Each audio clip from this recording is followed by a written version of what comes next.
The Golden Plate wasn't just any upscale restaurant in downtown Boston. It was a crown jewel of the Chen restaurant group, where reservations were booked months in advance and celebrities were often spotted enjoying the exquisite seven-course meals. With its crystal chandeliers and gold-trimmed china, it represented luxury, exclusivity, and perfection. And perfection was exactly what manager Karen Whitfield demanded from her staff. "Remember, we're not just serving food, we're creating experiences," she would say during their daily pre-shift meetings, her perfectly manicured finger pointing at each server. "There is zero tolerance for anything less than excellence." Among the immaculately dressed waitstaff stood Ethan Torres, a 26-year-old with kind eyes that crinkled at the corners when he smiled. Unlike most of his colleagues who saw the Golden Plate as a stepping stone to something better, Ethan needed this job desperately. His mother's multiple sclerosis treatments weren't fully covered by insurance, and the generous tips he earned here made the difference between her getting care or suffering through pain. Each morning, Ethan would wake before sunrise, take the bus across town to check on his mother, prepare her breakfast and medications, and then rush to make it to the restaurant by 10 a.m. He never complained, never missed a shift, and somehow always managed to make each guest feel like the most important person in the room. What no one at the Golden Plate knew was that Ethan had developed another routine over the past few weeks, one that would soon cost him everything. Ethan hadn't always planned on being a waiter. For years ago, he had been halfway through his pre-med program at Boston University when his mother's condition worsened. As an only child with no other family to help, the choice was clear. His dreams would wait. "You can always go back to school, honey," his mother had said, her hand trembling as she reached for his. "But I can't get through this without you." So Ethan put his education on hold, picked up his serving trays, and never looked back with regret. His natural warmth and genuine interest in people made him a favorite among the restaurant's regular patrons. Even the notoriously difficult Mrs. Harrington, who sent back dishes at least twice per visit, would request that nice young man with a sincere smile. His colleagues found him puzzling. In the cutthroat service industry, where servers often competed for the best tables and highest tips, Ethan would willingly swap sections to help a co-worker who needed to leave early for a child recital or cover for someone feeling unwell. "You're too nice for your own good," his friend Miguel would tell him during their rare breaks. "You know they'd stab you in the back for Table 7's reservation, right?" Ethan would just shrug. "Maybe, but I'd rather be the person who helps than the one who hurts." It was this philosophy that guided Ethan through life. Whether it was leaving his textbook open on the right page for struggling students in the library during his college days, or now anonymously paying for a stranger's coffee when they came up short at the register in the morning, Ethan believed in the power of small kindnesses. At the Golden Plate, he kept a mental catalog of his guests' preferences: Mr. Davidson's allergy to cilantro, the Taylor family's anniversary date, how Judge Wilson liked his water with exactly 3 ice cubes. These details weren't recorded in the restaurant system. They lived in Ethan's careful memory, each one a small opportunity to make someone feel seen. But lately, it wasn't a patron who caught Ethan's attention. It was someone who had never stepped foot inside the Golden Plate's elegant doors. Ethan first noticed her on a chilly Tuesday morning in late March. Huddled against the brick wall in the alley behind the restaurant's kitchen entrance, a young woman sat with her knees pulled up to her chest, or at least as close as her pregnant belly would allow. She couldn't have been more than 23, with dark hair pulled back in a messy ponytail and clothes that had clearly seen better days. What struck Ethan wasn't her obvious poverty, but the quiet dignity with which she held herself. She didn't approach staff members for money or harass patrons. She simply sat, sometimes with a small cardboard sign that read, "Anything helps. Baby due in 3 months." "That's Olivia," said Marco, one of the dishwashers, when he caught Ethan looking. "She started showing up about 2 weeks ago. Karen's called the cops twice, but they can't do anything since she's not really trespassing if she stays in the public alleyway." Ethan frowned. "Has anyone tried talking to her? Finding out if she needs help?" Marco shrugged. "Karen told us not to engage. Says it's bad for business if staff are seen chatting with homeless people. I snuck her some water yesterday, but that's about all I can risk." For 3 days, Ethan observed her from a distance.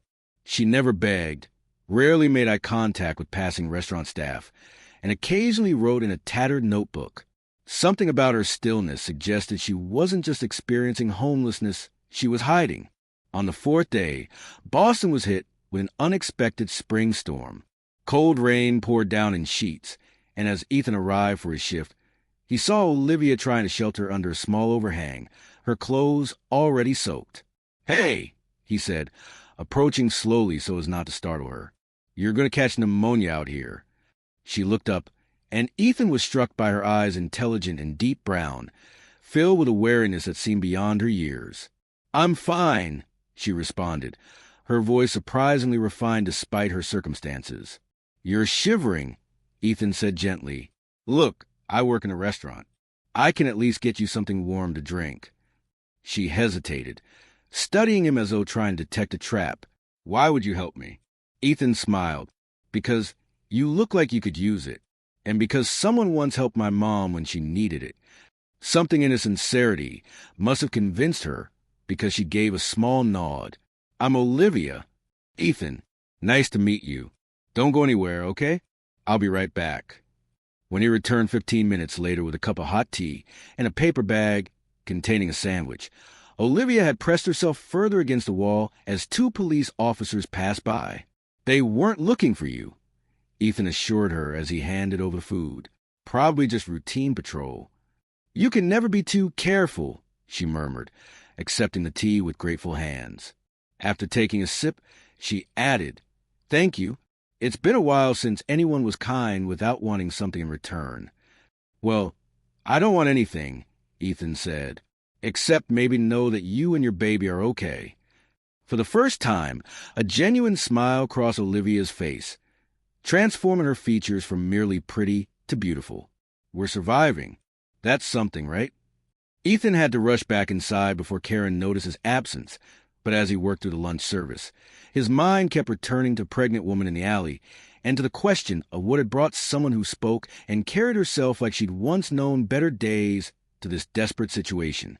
Over the next 3 weeks, feeding Olivia became part of Ethan's daily routine.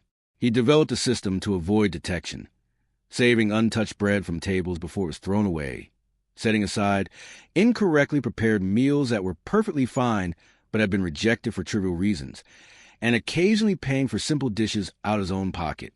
The salmon was overcooked, he would tell Marco, sliding the perfectly prepared fish to the side. "Table 12 ordered another. Can you hold this for waste disposal? I'll take care of it later." Marco, who had caught on by the second day, would simply wink. "Sure thing, man. Such a shame about the wasted food." Olivia never took Ethan's kindness for granted. Each time he appeared with food, she looked genuinely surprised and grateful, as if she couldn't quite believe someone would continue to help her. "You really don't have to keep doing this," she said one afternoon as she accepted a container of mushroom risotto, a dish that cost $38 on the menu. "I don't want you getting in trouble." "It's fine," Ethan assured her, though they both knew it wasn't. The Golden Plate had strict policies against food leaving the premises unless it was a formal takeout order. "Anyway, you're eating for two. How are you feeling today?" Olivia placed a protective hand over her growing belly. "The baby's been kicking a lot, especially at night when I'm trying to sleep. That's a good sign, right? Active and strong." She nodded, then looked away. "I went to the free clinic yesterday. Everything looks healthy," but she trailed off. "But what?" Ethan prompted gently. "They asked about my housing situation. When I told them, the social worker started talking about how the baby might be taken into state custody after birth if I can't provide adequate shelter." Her voice cracked slightly. "I can't lose this baby, Ethan. It's all I have left." Ethan felt a pang in his chest. "That won't happen. We'll figure something out before then." "We?" Olivia questioned, eyebrow raised. "Yes, we. I know I'm just a guy who brings you restaurant leftovers, but I'd like to think we're friends now." A complicated expression crossed Olivia's face, part gratitude, part something that looked almost like guilt. "You remind me of someone," she said finally, "someone from a long time ago who believed the best in people." Before Ethan could ask what she meant, the back door to the restaurant banged open, and Karen's voice rang out sharply. "Ethan, break time's over." Table 14 is asking for you specifically. He stood quickly. Coming right away, Karen. As he turned to go, Olivia caught his sleeve. Thank you, she whispered. Not just for the food, for seeing me as a person. Those words stayed with Ethan throughout his shift, through the demanding guests and Karen's critical supervision. He found himself wondering more and more about Olivia's past the education she clearly had, the refined way she spoke, the mention of someone she'd lost. There was a story there, one that he sensed was filled with pain. That evening, as the last guests were finishing their desserts, Ethan approached Miguel at the bar. Hey, would you mind covering the closing duties for me tonight? I'll owe you big time. Miguel raised an eyebrow. Got a hot date? Not exactly. Ethan hedged. I just need to take care of something important. The pregnant girl in the alley? Miguel asked knowingly. When Ethan looked startled, Miguel chuckled. Come on, man. We all know what you've been doing. Well, everyone except Karen. Ethan felt his face flush. I just want to make sure she has somewhere warm to sleep tonight. The temperature's supposed to drop below freezing. Miguel nodded. Go. I've got your back. Just be careful, okay? Karen's been in a mood all week, since Mr. Chen is coming for an inspection soon. Mr. Chen? The owner? Ethan had never seen the elusive CEO of the restaurant group in person. Yep. Apparently, he's doing surprise visits to all his Boston locations. Karen's freaking out about making everything perfect, with Miguel covering for him. Ethan left the front entrance and circled around the alley where Olivia usually waited. To his concern, she wasn't in her usual spot. He searched the surrounding blocks, checking doorways and benches, growing increasingly worried as the night air grew colder. Finally, he found her huddled on a bench in the small park 2 blocks away, clutching her side in pain. Olivia! He rushed over. What's wrong? Is it the baby? She looked up, her face pale. Braxton Hicks contractions, I think. False labor. But they hurt, and I got scared staying in the alley alone. Without hesitation, Ethan made a decision. You're coming home with me tonight. My apartment isn't much, but it's warm and safe. You can take the bed, and I'll sleep on the couch. I can't impose. It's not an imposition, he interrupted firmly. It's what friends do. And tomorrow, we're going to figure out a more permanent solution. As he helped her to her feet, neither of them noticed Karen watching from across the street. Her eyes narrowed in disapproval as she punched a number into her phone. The next morning, Ethan arrived at the Golden Plate 15 minutes early for his shift, as usual. He'd left Olivia sleeping in his apartment, with a note explaining he'd be back by 4 and instructions to help herself to anything in the refrigerator. She had protested at first, but exhaustion had eventually won out, and she'd fallen asleep almost immediately in his bed. As Ethan entered through the staff entrance, he sensed something was wrong. The usual morning chatter was absent, and Miguel shot him a warning look from across the room. Torres, my office. Now.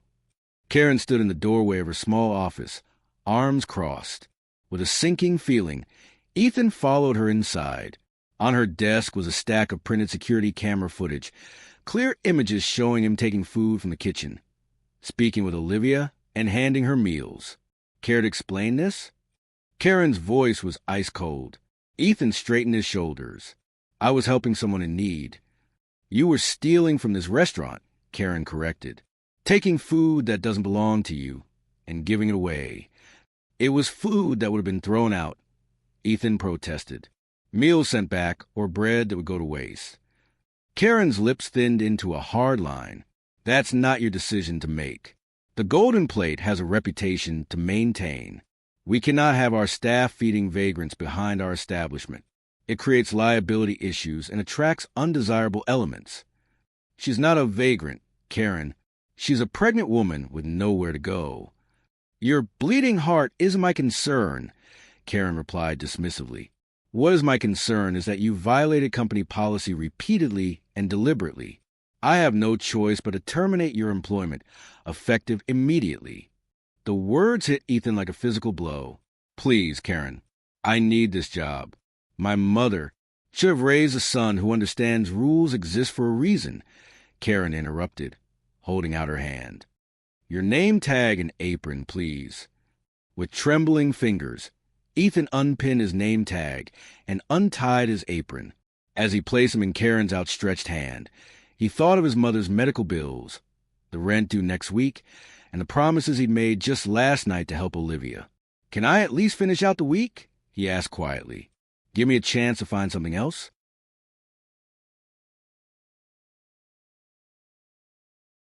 Karen shook her head. "Company policy is clear. Security will escort you to collect your personal belongings, and your final paycheck will be mailed to you." As Ethan was led out by the stone-faced security guard, his colleagues watched in uncomfortable silence. Only Miguel approached, slipping him a piece of paper. "My cousin's restaurant is hiring," he whispered. "It's not fancy like this place, but it's something. Call them." Outside in the bright spring morning, the reality of his situation crashed down on Ethan. Not only had he lost his income, but he now had Olivia to worry about as well. He'd promised her help, and he wasn't about to back out now, even if he didn't know how he would manage. What Ethan didn't realize as he walked away from the Golden Plate was that his firing would set in motion a chain of events that would change not only his life, but the lives of everyone connected to the restaurant.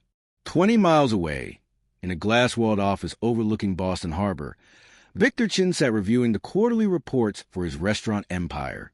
At 63, Victor had built the Chen Restaurant Group from a single family-style Chinese restaurant into a collection of 30 high-end establishments across New England.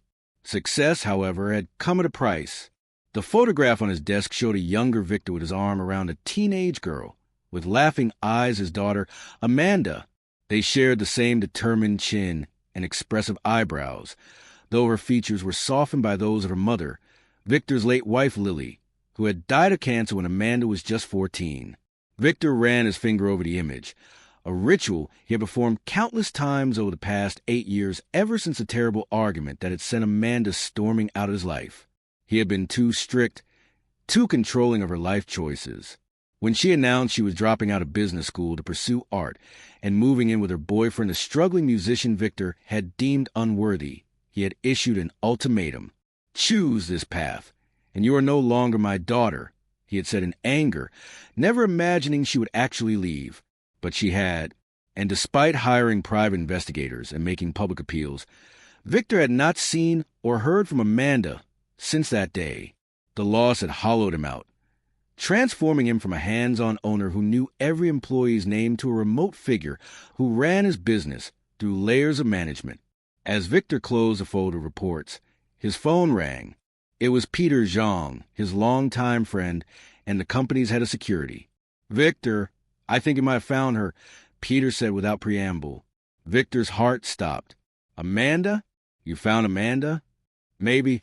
One of our facial recognition systems flagged a match at the Golden Plate in Boston 3 days ago.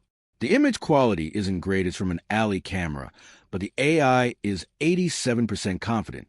Victor gripped the phone tighter. "Send me the footage. Now." Seconds later, his computer pinged with an incoming email. Victor opened the video file with shaking hands and watched as a young woman sat against the brick wall of the restaurant. Despite the grainy quality and the changes 8 years had wrought, he would know that face anywhere the shape of her eyes, the way she tucked her hair behind her ear. "It's her," he whispered.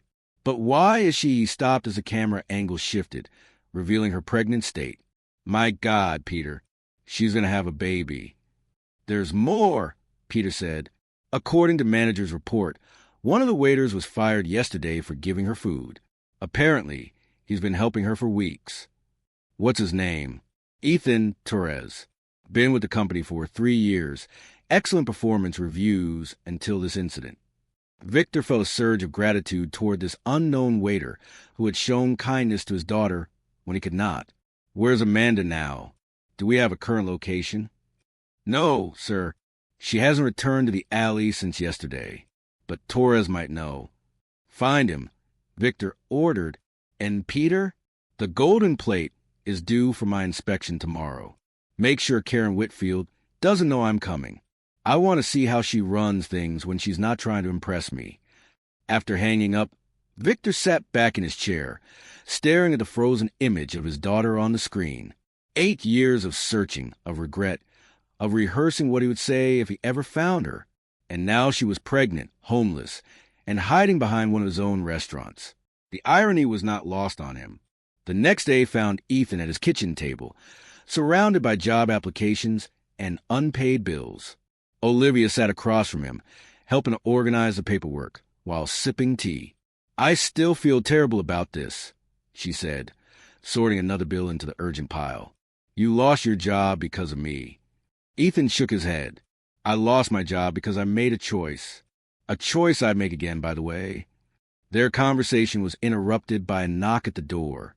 Ethan opened it to find Miguel standing there. "Dude, you need to come back to the restaurant right now," Miguel said urgently. "I was fired, remember?"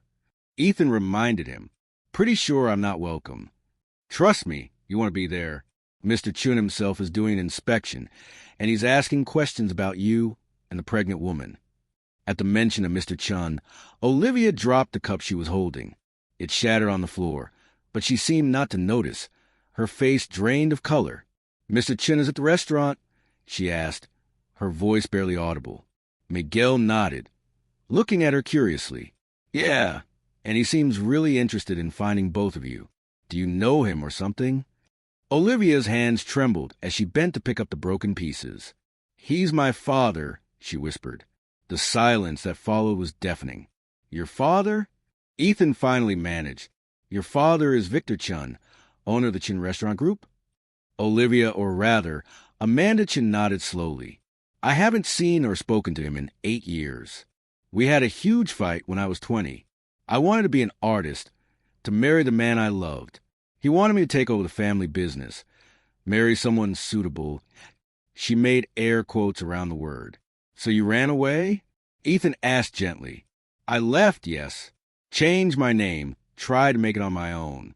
It was going okay until she placed a protective hand over her belly, until Jason decided he didn't want to be a father after all. He left 6 months ago, and eventually I couldn't afford our apartment anymore." Miguel looked between them. "So what are you going to do? Your father is literally down the street right now, tearing Karen a new one about firing Ethan."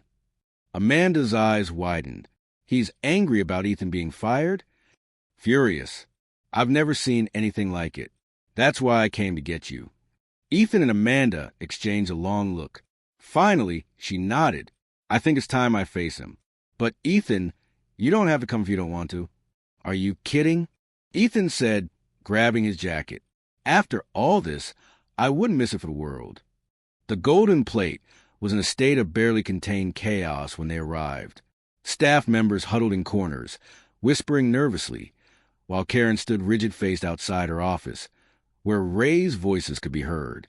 "That's him," Amanda whispered, clutching Ethan's arm as they glimpsed Victor Chen through the glass panel of the office door. "He looks older." Before Ethan could respond, the office door flew open and Victor Chen emerged, his authoritative presence commanding immediate attention. The restaurant fell silent as he surveyed the room, and then his eyes landed on Amanda. Time seemed to freeze as father and daughter stared at each other across the restaurant floor. Victor took one hesitant step forward, then another, as if afraid she might disappear if he moved too quickly. "Amanda?" His voice was rough with emotion. "Is it really you?" Amanda stepped forward, one hand still on Ethan's arm for support, the other cradling her belly. "Hello, father." Victor's gaze dropped to her pregnant stomach, then back to her face. "I've been looking for you. For 8 years, I've had people searching. I didn't want to be found," she admitted. "Not until I could prove I could make it on my own." A shadow of pain crossed Victor's face. "And now, living behind my restaurant, accepting handouts." Amanda flinched at the bluntness of his words, but she held her ground. "Life doesn't always go as planned, but I would rather struggle on my own terms and succeed on someone else's." The statement hung between them, capturing 8 years of stubborn pride on both sides. And then, to everyone's surprise, Victor Chen did something no one at the Golden Plate had ever seen him do. He smiled. "You sound exactly like your mother," he said softly. "She always said the same thing to me when I tried to control our relationship." The mention of her mother seemed to break something in Amanda. Tears filled her eyes. "I miss her every day." "So do I." Victor replied, his own eyes glistening. "And I missed you, Amanda, more than you can possibly know." He held out his arms, and after a moment's hesitation, Amanda stepped into her father's embrace. The restaurant staff watched in stunned silence as the formidable Victor Chen held his daughter, tears streaming openly down his face. When they finally separated, Victor turned to Ethan, who had been watching respectfully from a few steps away. "And you must be Ethan Torres," Victor said, extending his hand. "The man who was fired for helping my daughter when I could not." Ethan shook the offered hand.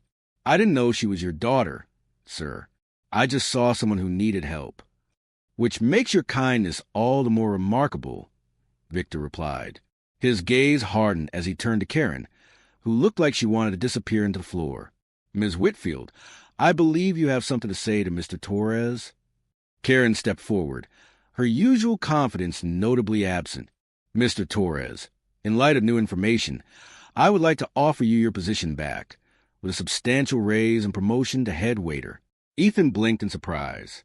"Thank you, but—" "Actually," Victor interrupted, "I had something else in mind." Mr. Torres demonstrated the kind of compassion and humanity that should be at the core of hospitality qualities that seemed to have been forgotten in this establishment. He gave Karen a pointed look before continuing. "I would like to offer you the position of Community Outreach Director for the entire Chen Restaurant Group, overseeing our new initiative to address food insecurity in the communities we serve." The offer stunned Ethan into momentary silence. "That's incredibly generous, Mr. Chen, but I don't have any experience in corporate leadership." "You have something more valuable, integrity and heart," Victor replied. "The rest can be learned." Contemplative music plays softly. 6 months later, the Golden Plate looked very different. The alley that had once been Amanda's hiding place now housed Amanda's Table, a dignified soup kitchen that operated during the restaurant's off hours, serving high-quality meals to those in need. Ethan, now dressed in business casual rather than a waiter's uniform, supervised his volunteer staff prepared for the evening service. His mother, whose medical treatments were now fully covered by his new health insurance, helped arrange flowers on the tables. "Everything looks perfect," Amanda said, joining him with her 2-month-old daughter, Lily, cradled in her arms. The baby, named after Amanda's mother, had her grandfather wrapped around her tiny finger from the moment she was born. "Your father's going to be pleased," Ethan agreed. "The program has already served over 10,000 meals, and 3 other locations have opened across the city." Amanda smiled, looking healthier and happier than when they'd first met. She had her own apartment now, though she spent most days at her father's home, rebuilding their relationship one conversation at a time. She had also returned to art, creating pieces that now hung in each of the community kitchen's vibrant paintings that captured the dignity and humanity of their guests. "You know," she said thoughtfully, "when I was sitting in that alley, I had no idea that the simple act of someone really seeing me would change everything." Ethan glanced at the baby in her arms, then at the busy kitchen where people who might otherwise go hungry would soon find nourishment and respect. Sometimes the smallest kindnesses create the biggest ripples. The front door opened, and Victor Chen entered, carrying a large box. Unlike the intimidating figure 6 months ago, he now regularly rolled up his sleeves to serve meals alongside his staff. The company culture had transformed under his renewed hands-on leadership, with employee satisfaction and retention at all-time highs. "Grandpa's here," Amanda announced the baby Lily, who gurgled in response. Victor set down the box and immediately reached for his granddaughter. As he cradled her, he looked around the room with evident pride. "You know, for decades I thought success was measured by profit margins and expansion. I was wrong." He kissed Lily's forehead gently. "This seeing people help each other, watching my daughter follow her passion, holding my granddaughter, this is success." Ethan nodded in agreement. "And to think it all started because a kind waiter was fired for feeding a pregnant beggar," Amanda finished, unaware she was a lost daughter of the CEO. The 3 of them shared a knowing smile as the doors opened and the evening's guests began to arrive, each one with their own story, their own journey, and their own chance at a new beginning. Music swells. Sometimes the universe conspires in the most unexpected ways to bring people together. A simple act of kindness can be the pebble that starts an avalanche of positive change. In a world that often values the bottom line over human connection, remember that seeing humanity and others truly seeing them can transform not just their life, but yours as well.